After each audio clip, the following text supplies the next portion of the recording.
ahora daríamos paso también a Ana Celma, de la COP57. Ana, que es responsable de comunicación de la COP57, si nos puedes empezar un poquito situando a la COP57 en este contexto de finanzas éticas y después comentar pues todo lo que habéis hecho y estáis haciendo.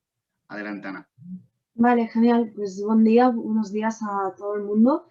Es muy bonito tener como estos espacios porque ves a muchas compañeras y compañeros que son parte pues, de las finanzas éticas o de el cooperativismo, la economía social y solidaria desde diversos ámbitos y es como enriquecedor, ¿no? Ver como tanto trabajo que se está haciendo en muchos espacios y también porque creo que es una ocasión también, a mí me gustaría que en algún momento tuviésemos la oportunidad de hacer como esta conversación que estamos teniendo a la inversa, ¿no? O sea, como poder escuchar la mirada de las finanzas desde una visión no occidentalizada y desde la mirada de las finanzas islámicas. O sea que muchísimas gracias por invitarnos y por pensar en COP57 para participar.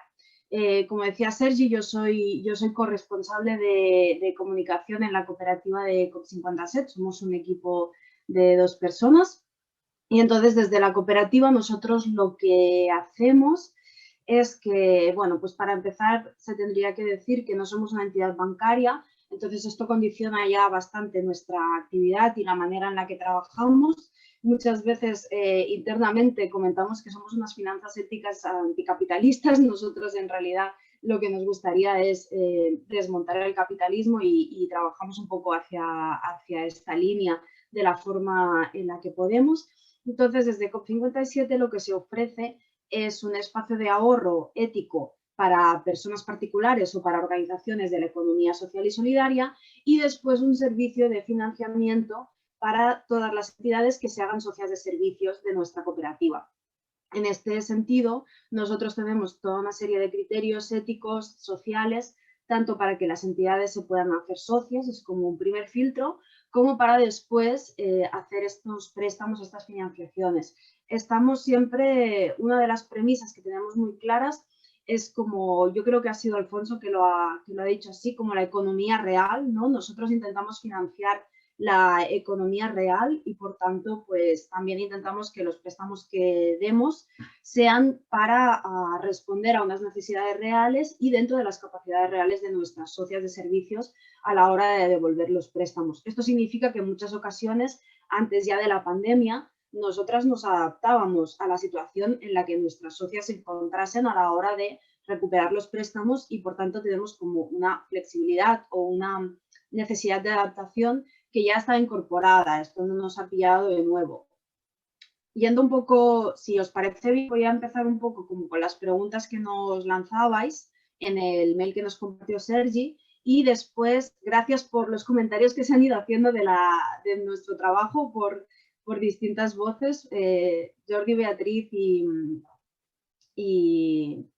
el compañero de Fiare, David, no. Entonces, después ya me entraré un poquito más en eso, pero primero voy como a responder la parte de qué hemos hecho o qué nos ha pasado a partir de la pandemia.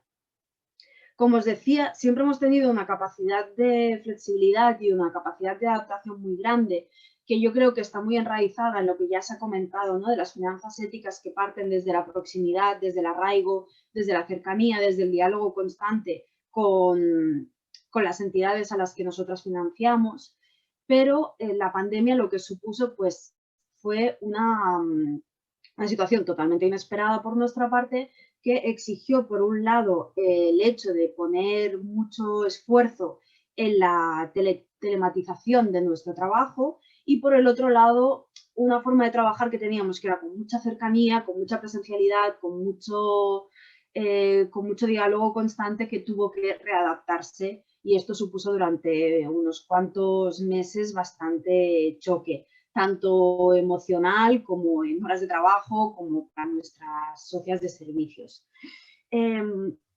Por suerte teníamos como toda una serie de trabajo, toda una serie de líneas de previsión que ya habíamos puesto en marcha, que ya habíamos empezado a trabajar desde hacía mucho tiempo y que yo creo que en 2020 teníamos la capacidad, teníamos, digamos, el escudo para parar el golpe.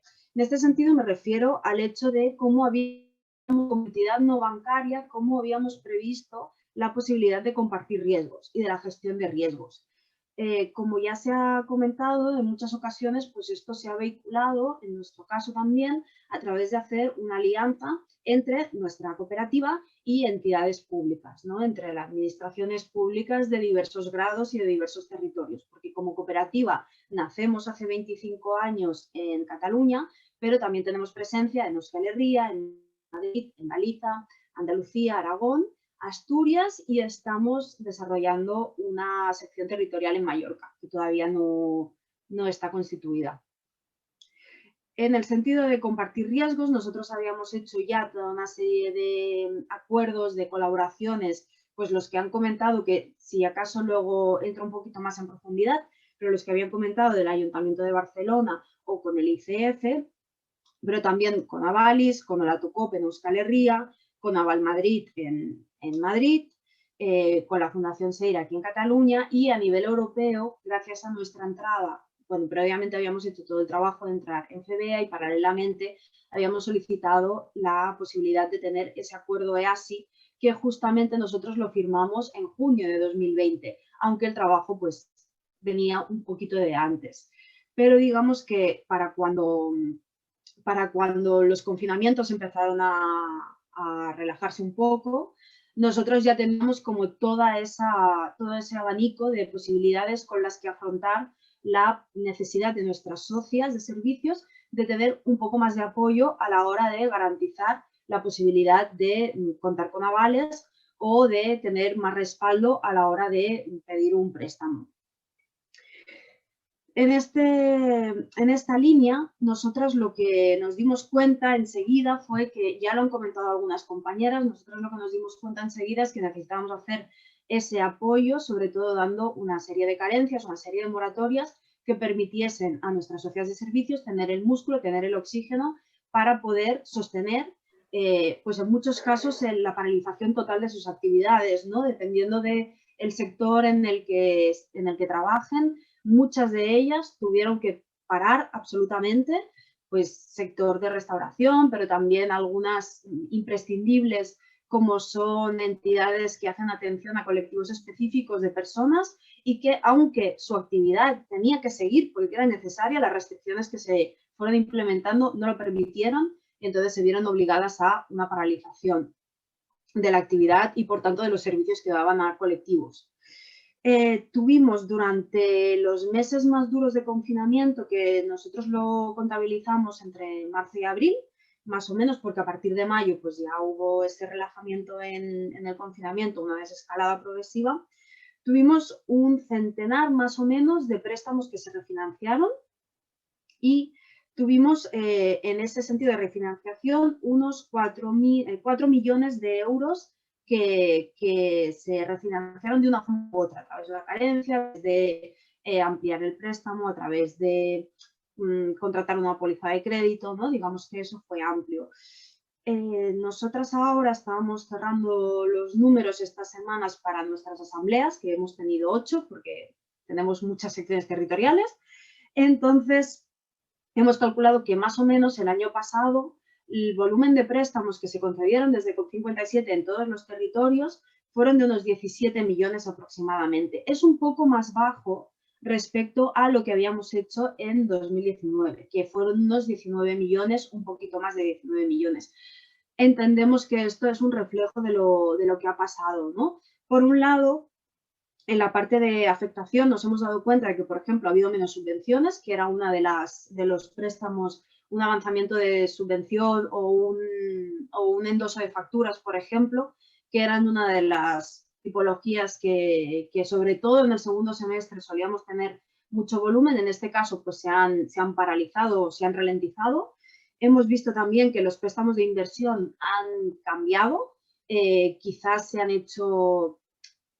ha priorizado que sean medidas realmente muy, muy necesarias a la hora de concederlos, o incluso se han rebajado los volúmenes, los importes que se iban a pedir. Y en cambio, lo que también nos ha pasado, que es una afectación que hemos visto, que creemos que es en positivo, es que hemos visto que ha habido como más peticiones de información respecto a los préstamos de cooperativas de vivienda, que es una línea que nosotros desarrollamos, que empezamos con el proyecto de la Borda en Barcelona, y que a partir de aquí pues tenemos diversos proyectos en marcha y nos llegan, yo diría que cada semana nos llegan 2, 3 proyectos que están solicitando información. La verdad es que estos proyectos pues vienen cada uno en un momento más o menos avanzado de maduración, pero sí que nos hemos dado cuenta de que respecto al año pasado, al ejercicio anterior, ¿no? Digamos 2019, esto ha incrementado. Creemos que no es casual que después de un confinamiento en el que todas las personas, ¿no? De una forma u otra nos hemos replanteado o hemos puesto en perspectiva cómo vivimos, cómo son nuestras comunidades, cómo nos organizamos a la hora de compartir vivienda, cuáles son las posibilidades, ¿no? de tener un hogar seguro. Yo creo que ha sido un momento en el que muchas personas han dicho, bueno, quiero hacer una apuesta por salir del mercado especulativo y confiar en la cooperativa de viviendas. La otra cosa muy positiva que ha pasado durante 2020 para COP57 es el hecho de que hemos incrementado la base social. Ha habido más solicitudes de personas particulares que se han dado de alta como socias colaboradoras y también ha habido más aportación económica de ahorro. Es un poco, no es exactamente equilibrado entre territorios porque cada territorio tiene sus propias casuísticas y cada territorio también tiene como su tiempo que lleva en desarrollo, pero sí que ha sido algo que se ha ido dando durante todo el año. Hemos visto que ha habido como una apuesta por las finanzas éticas, por el ahorro responsable, y por otro lado también hemos tenido un aumento de socias de servicios, que son las entidades de la economía social y solidaria que pueden pedir préstamos. No todas las que se han dado de alta ha sido porque vayan a pedir una financiación, aunque por supuesto esto suele ser un motor a la hora de asociarse, y durante 2020 cerrábamos con 1.000 socias de servicios, que es la cantidad, ahora ya es un poquito más, ¿no? Ahora, en febrero ya estamos un poquito por encima. Durante la pandemia, la otra cosa que también me gustaría destacar que hemos hecho es, como ya han explicado desde FIARE, ¿no? O sea, lo que ha explicado el compañero de FIARE, el hecho de que en muchas ocasiones tenemos como herramientas varias y digamos que ámbitos distintos en los que poder hacer incidencia. Nosotros también tenemos una fundación que se fundó en 2014, pero que tuvo un periodo casi de incubación, digamos, durante un tiempo. Estaba muy paralizada, también haciendo como todo un proceso interno de reflexión que no se veía desde fuera. Y lo que vimos en 2019 es que ya teníamos como las ganas, las herramientas y las líneas para ponerla en marcha otra vez, lo cual pues fue, igual que nos pasó con otras cosas que habíamos estado trabajando anteriormente, realmente fue una suerte llegar a marzo de 2020 con una fundación que estaba arrancando de nuevo con fuerza, con ganas y con entusiasmo, porque ha sido muy necesaria a la hora de dar respuesta allí donde la actividad de la cooperativa no puede llegar. Allí donde, por ejemplo, teníamos socias de servicios que con un préstamo no iban a cubrir las necesidades que tenían, pudimos poner a su servicio la Fundación COP57, siguiendo las líneas de tener una mirada de actividad que trabajan desde los feminismos, desde el antirracismo, desde el ecologismo y en apoyo a la lucha contra la exclusión social.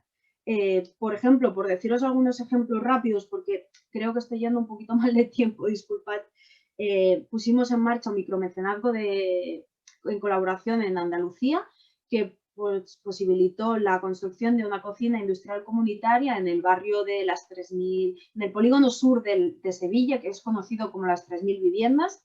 Esto se hizo en colaboración con la Asociación Cultural Gitana Vencedores, que es socia de servicios de la cooperativa, había pedido un préstamo para poder ejecutar esta actividad. Con el impacto de la pandemia, sus ingresos habituales se quedaron totalmente paralizados porque su actividad se tuvo que frenar absolutamente. Entonces vimos que con el préstamo no iba a ser suficiente para cubrirlo y pudimos poner en marcha la ayuda, el apoyo de la fundación para generar esa campaña de micromecenazgo que fue muy exitosa. Conseguimos más de 35.000 euros, llegamos a unos 38.000 si no lo recuerdo mal, y esa cocina ya se puso en marcha en noviembre y está dando salida y está creando puestos de trabajo en un barrio que es el territorio del Estado español que tiene la mayor cuota de exclusión social, de pobreza, y que además es, es uno de los espacios que ha sufrido durante este año 2020 un impacto muy fuerte del racismo y del antigitanismo. Por referirme ya a lo que iban comentando, esto ya es como apartado menciones que ha habido durante las intervenciones, muchas gracias. Por referirme a una de las actividades que hemos hecho desde la Fundación en cooperación con otras entidades, siempre es súper importante esto, ¿no? El cooperativismo lo que significa en el fondo es alianzas y ver que si una sola no puede, entre todas podemos hacer lo posible.